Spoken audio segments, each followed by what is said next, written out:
There are many people who have the limitations in their minds, who have lost that fire in their eyes. You aren't given any breaks in life. You make them for yourself. We are all being tested in life. And how you face that test determines the rest of your life. There's a lot of times where I don't know how I'm gonna move forward, but I ask myself one question: can you take another step? And that answer is always yes. Wherever focus goes, energy flows. So why don't we tap into that power now for your business and life? The part of beginning to get unstuck, you've got to decide that the behavior pattern that you have adopted doesn't work for you. You've got to change your strategies, and changing your strategy means reinventing your life, recreating you, and you have the power to do that. You want to take responsibility for your life. You can decide that you're going to change, that you're not going to be a wimp. I got me here, I can get me out of this, and I'm getting out. It's not easy reaching your dreams. It's not easy to achieve a happy and fulfilled life. It's not easy getting up every day, fighting, going through the daily struggles, getting rejected constantly, getting laughed at all the time, going through trials and tribulations, facing the pain of defeat over and over again. It is not easy, but if you do it, it is worth it. See, when people ask you, say, how you doing? Even if you're having some difficult times, say, I'm blessed and highly favored. Because anytime you wake up and you don't have a white chalk outline around your body, it's a great day.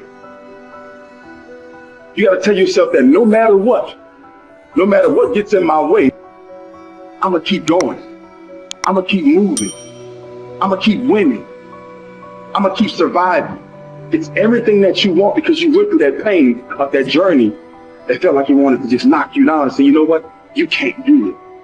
Understand that it's going to be trials and tribulation. That we'll have storms, but they will have sunshine after the rain.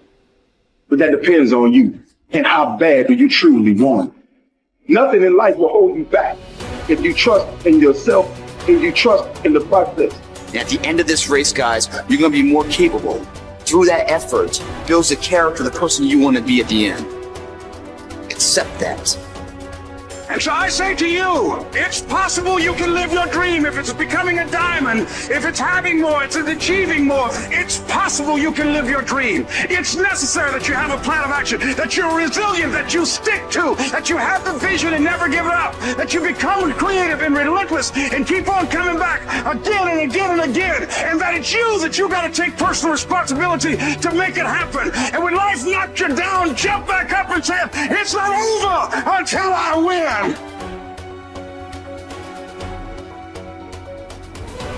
What does success look like? What does it take? A human being has come with such open sense of possibilities. Those who are committed to being successful with whatever they're doing, one important aspect of their life that is what gets you across so many lines in our life, so many barriers in our life. This happened in your school, maybe later in your university, later in your work. It's happening to people, maybe not everyone, but to a whole lot of people. Their commitment to success is weak. They want to succeed. They will take 3 steps. Then something little interesting happens here. They will go away here. They will go away there. They will go away there. Hey, I want to live. Their commitment to success is weak. Either situations around them in some way, situations can impede you from doing what you're doing very easily. Many times it happens to everyone. But when this happens, people weaken their commitment for their success. Maybe physically they'll feel a little weak. They will weaken their commitment to success. Maybe their emotions slosh around a little bit. They will weaken their commitment to success. So our commitment to success should not weaken because there is social drama going on, or physiological drama, or psychological drama. Whatever happens, your commitment to success should not weaken. That is what gets you across so many lines in our life, so many barriers in our life. So what does success look like? What does it take? Those who have been very successful, either in music, sport, art, business, spiritual process, doesn't matter what. Those people never know when they ate, when they slept, when they got afternoon rest. I have not seen such a thing in my life. So those who are committed to being successful with whatever they're doing, one important aspect of their life is they're not settling down where it's very comfortable. Because comfort will happen when they lower you to it very, very comfortable. Have you seen how comfortable they are? Once they're dead, if you throw them there also, they're comfortable.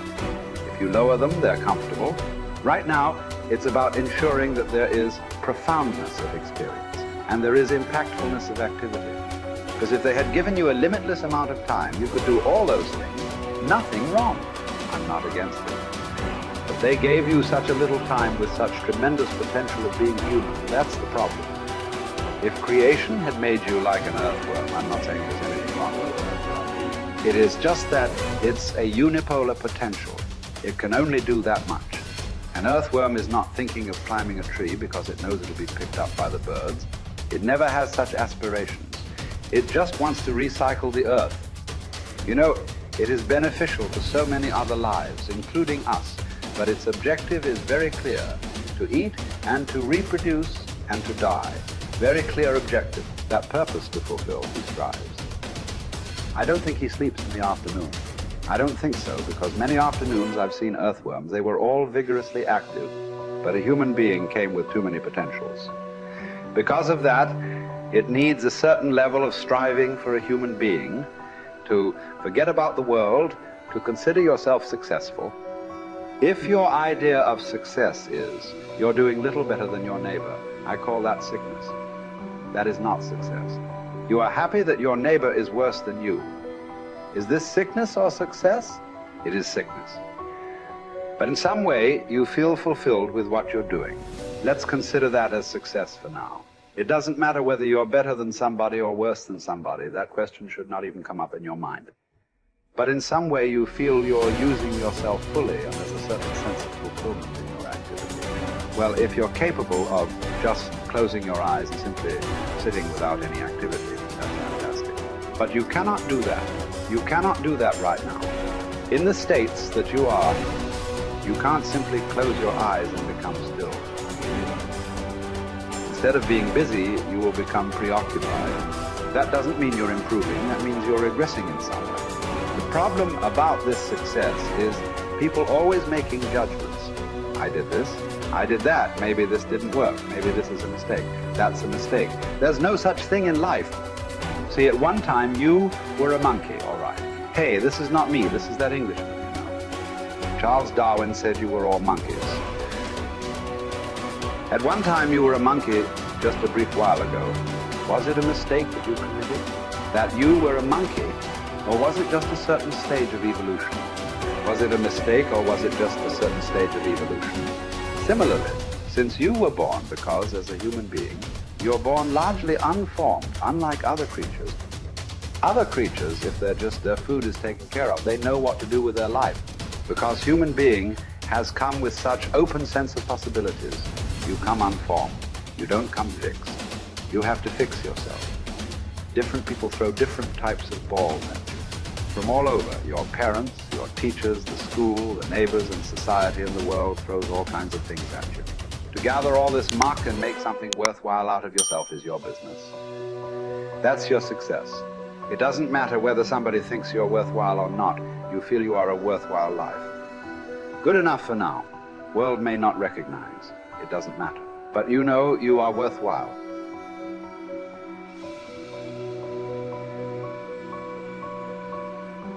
It's hard to say what the soul means metaphysically because, say beyond the confines of a single human being, we do have this sense that the soul can expand itself into something that's greater than it has been. It has this capacity for growth. And we do have the sense that the soul can expand itself to the point where it's enlightened, for lack of a better word, that it's working as efficiently as possible to transform everything that's unnecessarily painful and malevolent about the world into what's positive and good. And that it does that as a consequence of confronting the world with courage and truth. And I think that's right. And I do think that means that the soul participates in something eternal, which is the attempt of being itself to transform what's unnecessarily painful and malevolent into what's good, and that human beings actually do participate in that, and that that's part of the reason that our ancient tradition insists that we're made in the image of God. And I think that it's a mistake to underestimate the importance of that, because I don't think that you can live a life of sufficient profundity to protect yourself from being corrupted by suffering and malevolence without adopting a responsibility that's commensurate with that set of ideas. I think that you either orient yourself upward, to the star above the horizon, and try desperately to improve the structure of being, or you work at counter purposes to it and make things worse. I don't think there's a middle ground. In fact, to the degree there is a middle ground, it tilts towards the negative, because people who try to occupy the middle ground generally try to accrue the benefit, let's say, without adopting any of the risk. And that's not acceptable, not helpful. So that's a soul to me.